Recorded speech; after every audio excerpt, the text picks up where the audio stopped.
الشيطان الرجيم بسم الله الرحمن الرحيم قالت الاعراب آمنا وإذا باندا چان چې نوي مسلمانان شوي دي وي منګه ایمان راوړی دی قل حضور وتوایا لم تؤمنوا تاسو ایمان کامل نه دی راوړی ولکن قولوا اسلمنا بس دا وایه منګه تابعدار یو ولما يدخل الايمان في قلوبكم ایمان لازم نه دی نسل استاسو زړونو کې وَإِن تُطِيعُوا اللَّهَ وَرَسُولَهُ لَا يَلِدْكُم مِّنْ أَعْمَالِكُمْ شَيْئًا کچری تابعداري وکړه تاسو د الله او د رسول کمی به ونکړي شي ستاسو په اعمالو کې معمولی ان الله بشک الله غفور رحیم بخون کې او رحم کوونکی دی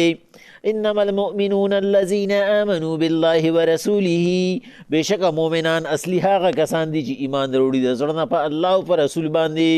ثم لم يرتابوا بیا شک نه کوي وجاهدوا باموالهم وانفسهم في سبيل الله او جهاد کوي په مال او په ځان سره په لار د الله کې اولئک هم الصادقون دغه رښتونی دي قل حضور وتوایا اتعلمون الله بدينكم اے الله په دین خبروي والله يعلم ما في السماوات وما في الارض الله عالم دی په هر هغه څه په اسمانونو او په ځمکه کې دي والله بكل شيء عليم الله بهر يوسيس پویا دی يمنون عليك ان اسلموا حضور دی پتا زبادي دی پتا احسان کول غواړي چې مونږ ایمان راوړی دی قل وتوایا لا تمنوا علی اسلامکم فما خپل ایمان او اسلام مزباده بل الله یمن علیکم بلکې الله پتاسو احسان کړی دی ان هداکم للایمان چې تاسو د ایمان د پاره منتخب کړی ان کنتم صادقین کرشتونی ان الله يعلم غیب السماوات والارض بشک الله پوی دی په پټو رازونو د اسمانونو او د ځمکو والله بصیر بما تعملون الله خلیدون کې دی ستاسو عمل لرا الله پاک دلته کې د یو محسوسی فرقې ذکر کوي پیغمبر علیه السلام باندې د مکی د قبیله خلکو ایمان راوړو او پیغمبر علیه السلام لبیا رالل او ته وی پیغمبر علیه السلام منګه ګوره بیډوزی پتا ایمان راوړل دي یو پیره دا خبره وکړه بیا چې کم دی دا هغه خلکو چې پیغمبر علیه السلام ته د بار نه چغې والی بنی تمیم والو بیا پیغمبر صلی الله علیه وسلم ته پیغمبر صلی الله علیه وسلم ګوري موږ ته جنگ ضرورت نه دی راغلی موږ بغیر د جنگ ایمان راوړی دی نو په درېمه پیره باندې بیا پیغمبر علیه السلام ته پیغمبر صلی الله علیه وسلم ته موږ له توجه لګا راکړه کنه موږ ګوري هغه خلک یو چې پتا باندې ګوري اسی ایمان راوړی دی الله پاک پیغمبر علیه السلام ډېر زیات حیادارو صحابه وی پیغمبر صلی الله علیه وسلم دوره حیا وا چې دوره حیا به د ډومبې شپې د نه ویمني چې هغه په هغه ماحول کې او په هغه ځای کې نه وي او چا سره سترګې نشي لګولی د پیغمبر صلی الله علیه وسلم د هغې نه هم سیوا حیا وه ګر چې صحابه وی روبې دومره وو چې چېته مونږه د صحابو نه د چا نه هم چې تپوس شوی د پیغمبر علیهم السلام د شکل و شباهت په باره کې وي موږ پیغمبر صلی الله علیه وسلم ته چې ته پورته نه دي کتلي موږ به کتی نه شو د هغې د روب د لاسه په دې وجه الله پاک وحی را نازله کړه پیغمبر علیهم السلام دې ته ووایه په ما مزبه دی چې تاسو بار بار دا خبره کول غواړئ چې ګنې موږ ډېر لوی کار کړی دی چې موږ ایمان راوړی دی دې ته دا خبره وکړه چې تاسو الله پاک منتخب کړی تاسو په دې خوشحاله شئ تاسو د الله احسان ومنئ یو سړی دی دا احسان نه کوي په الله باندې چې زه جومات ته رالم ما په جومات کې تلاوت وکړو ما په جومات کې نفلونه وکړو ما 5 وخته مونځ وکړو ما وظیفه وکړه ما صدقه وکړه ما دا کار وکړو نه دا د الله احسان په ځان ومني چې دا دومره لوی مخلوق دا موجود دی او الله پاک په دې دوره مخلوق کې د ځان دپاره منتخب کړی اوس د ځان ته کینو ځکه چې مونږ کینو څوک ځان سره د چا سره چې زمونږ مینې منګ ځان سره څوک کینو چا سره چې زمونږ تعلقي منګ ځان سره څوک کینو څوک چې زمونږ زړه ته نږدې د شیطان نه یو ورځ ابراهیم علیه السلام تپوس وکړو چې یاره په دې مخلوق کې ستا خصوصي څوک شته بیا ورته وایي چې او وایي چې یو 15 تنه زما ډېر زیات خاص دي شیطان ورته وایي یو 15 تنه زما ډېر زیات خاص دي نو ابراهیم علیه السلام ورته وایي چې یاره د زړه ملګری دی څوک دی چې د زړه تعلق دی ورسره بس چې بس هر وخت دې په زړه کې وایي چې سودخور او ګاڼچي سره به ډېر زیات د زړه تعلق دی چې کوم یو سړی ګاڼې کوي او سود کوي بس دې مې زړه ته ډېر نږدې دی دې مې هر وخت زړه کې موجود دي ابراهیم علیه السلام ورته وایي چې د کټ ملګری دی څوک دی چې هغه د سره کټ کې ناست دي او هغه د سره کټ کې ملاست دي یو ورته وایي چې شرابي مې د کټ ملګری دی بس دې ځان نه خوځومه دې هر وخت یې ما سري وایي چې میلمه دې څوک دی شیطان ورته وایي چې ابراهیم علیه السلام غلاګر مې میلمه دی چې کوم یو سړی غلا کوي که نه که غلا د هر چا نه کوي هغه غلا د الله نه کوي د پیغمبر نه کوي د انسان نه کوي هغه غلا هغه د مال کوي هغه د زړه کوي هغه د سترګو کوي د نظر کوي هر څه چې کوي خو غلاګر سړی زما میلمه دی بس هغه هر وخت زما په پینډه باندې ناست دي ابراهیم علیه السلام ورته وایي چې سترګې دې په چا خوږي وایي چې په زناکار سړي او ښځې باندې مې سترګې خوږي بس چې ګورم ورته که نه بس وام که خیر ده رانه ښې مخه ونه لیده په هغه مې ډېرې سترګې خوږي ابراهیم علیه السلام ورته ووایي چې د لارې ملګری دی څوک دی د سره ګرځي څوک ورته وایي آرامخور را سره ګرځي ځکه زه وایم چې که دې مې پرېښودو هسې نه چې ته په مولیانو باندې ورپېښ شي او په تبلیغیانو باندې او چې ته جومات ته رانه بونځي بس دې مې هر وخت د لاسه نیسلي ده سره ګرځم نو پیغمبر علیهم السلام چې و د هغې چې کوم دی نو د صحابو سره داسې تعلق و چې هغې به خپلو صحابو ته چې یو پیره به په هغه مجلس کې رادن نه شو بس هغه به د زړه ملګری شو نو هغه ته به بیا دا نه شو ویلی چې دا ته په ډایرکټ باندې په خپلو الفاظو کې الله پاک ته خو خپل حبیب معلومو نه الله پاک د هغې دپاره مستقل احکامات راولېږل چې پیغمبر علیهم السلام دا زه وینم قالت الاعراب دا بانډچیان وایي آمنا موږ ایمان راوړی دی تا ته هم پته را ما ته هم پته را چې ایمان راوړی دی خو دا دې د څه دپاره وایي قل ورته ووایه لم تؤمنونه دا تاسو چې کومه خبره کوئ دا ایمان نه دی لم تؤمنو تاسو ایمان نه دی راوړی ولکن قولوا اسلمنا بلکې تاسو وایئ موږ مسلمانان یو نو اوس په ایمان او په اسلام کې څه فرق دی دا دلته کې صرف مترادف الفاظ دي لکه اسمان او فلک اسمان هم اسمان دی او فلک هم اسمان دی نو خو مترادف الفاظ دي دا ایمان چې کوم دی چې موږ ورته مؤمن وایو په دې کې لغونته مبالغه ده د دې نه مقصد کاملیت دی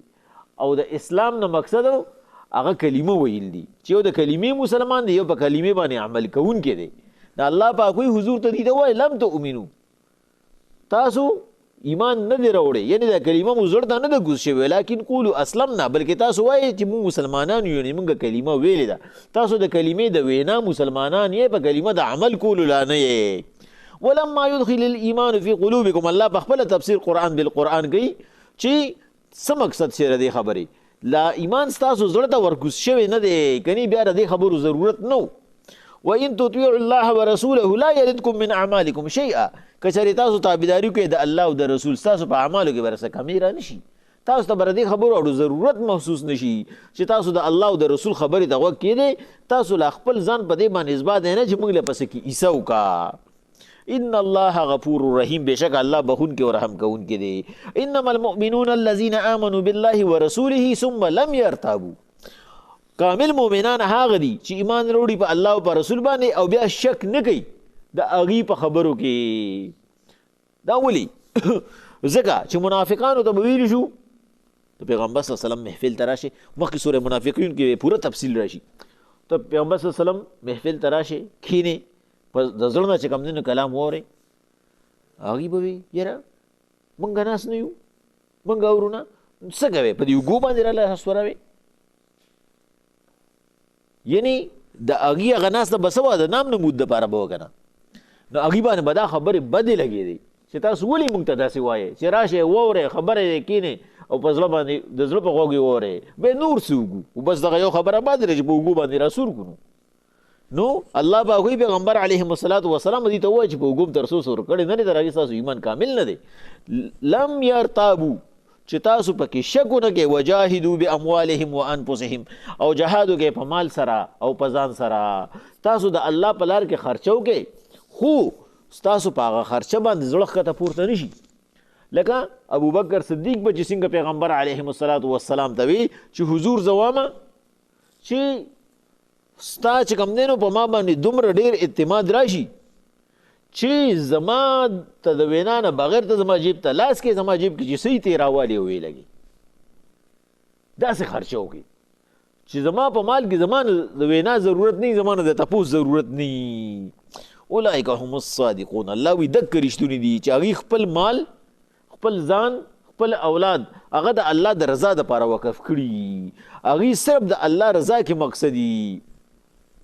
الله پاک چې بار بار د مال او د اولاد خبره کوي ولې کوي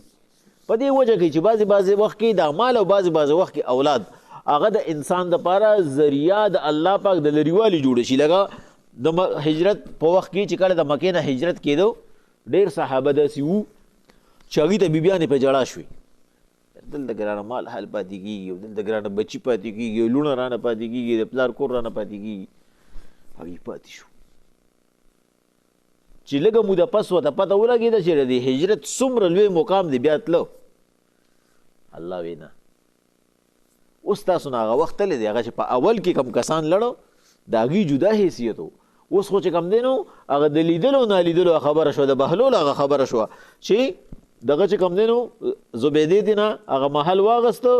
په نالیدلو باندې چې ورته وی څه جوړې او ورته وی د جنت محلات جوړو وی په څو یې ورکې وی ستا په لاس باندې چې دا بنګړي دي په دې ورکوم او د سرو بنګړي تر دې ځای پورې هغې ټول بنګړي وباسله ورته یې کېښودو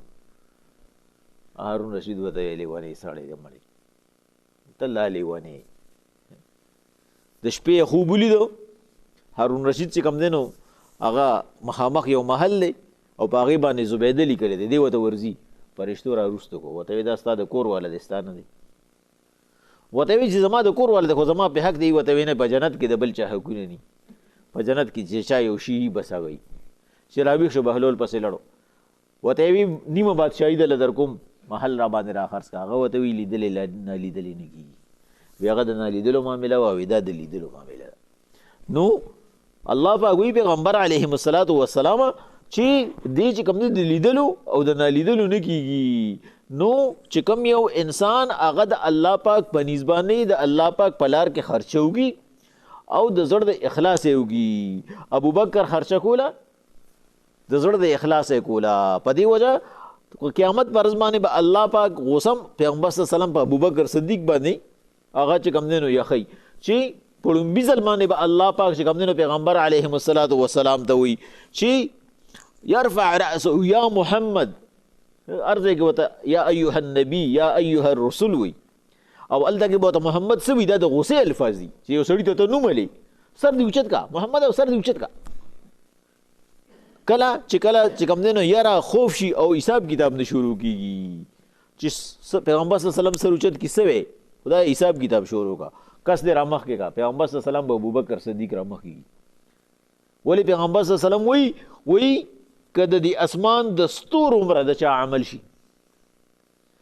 او بیا د هر یو ستوري د اسمان د ستوري عمره برابر شي د ابوبکر عمل ته نه رسي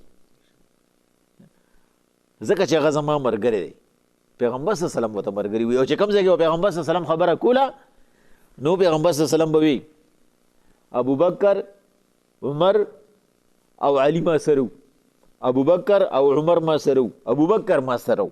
په هره خبره کې به چې کوم دی نو که هغوی به وو که به نو په هغوی باندې به یې داسې خبره کوله دومره د اعتماد خبره به یې کوله الله پاک وایي حضور دا داسې خلک دی چې وجاهدوا باموالهم وانفسهم دی جهاد کوي په مال سره او په اولاد سره نو هغه کسان هغوی دپاره الله پاک سورې تغابن کې وایي وی دا چې کوم دی نو دا ګورې دا مال او اولاد دا ستاسو دپاره یو قسم دا دشمن دی. ولې دشمن دی؟ دی بعضې وخت کې تا د خیر نه منیږي، کله د مال منیږي او کله د اولاد منیږي. قل حضور ورته ووایه تعلمون الله بدینکم، ای الله ته دین ښیې، الله ته دا وایي چې موږ ایمان راوړی دی، موږ ایمان راوړی دی. مقصد دا دی چې الله نه خبر دی، نعوذ بالله. والله یعلم ما فی السماوات و ما فی الارض، الله پاک ښه پوهه دی په هر هغه څیز چې په اسمانونو او په ځمکو کې دی. والله بكل شيء علیم، الله په هر یو څیز باندې پوهه دی. یمنون علیک ان اسلموا، حضور دی پتا باندې احسان در اړول غواړي، زبا دي چې موږ ایمان راوړی دی، غټ کار مو کړی دی. قل ورته ووایه لا تمنوا علی اسلامکم، په ما خپل ایمان او اسلام دا زبا دی، ما په ما احسان مه راړوئ. بل الله یمن علیکم، بلکې الله په تاسو احسان کړی دی. ان هداکم للایمان، چې په دې دوره خلکو کې تاسو ته لار ښولې ده د ایمان دپاره. ان کنتم صادقین، که تاسو رښتوني مؤمنان یې نو په دې باندې شکر وباسئ. ان الله یعلم غیب السماوات والارض، بېشکه الله پوهه دی په پټو رازونو د اسمانونو او د ځمکو. والله بصیر بما تعملون،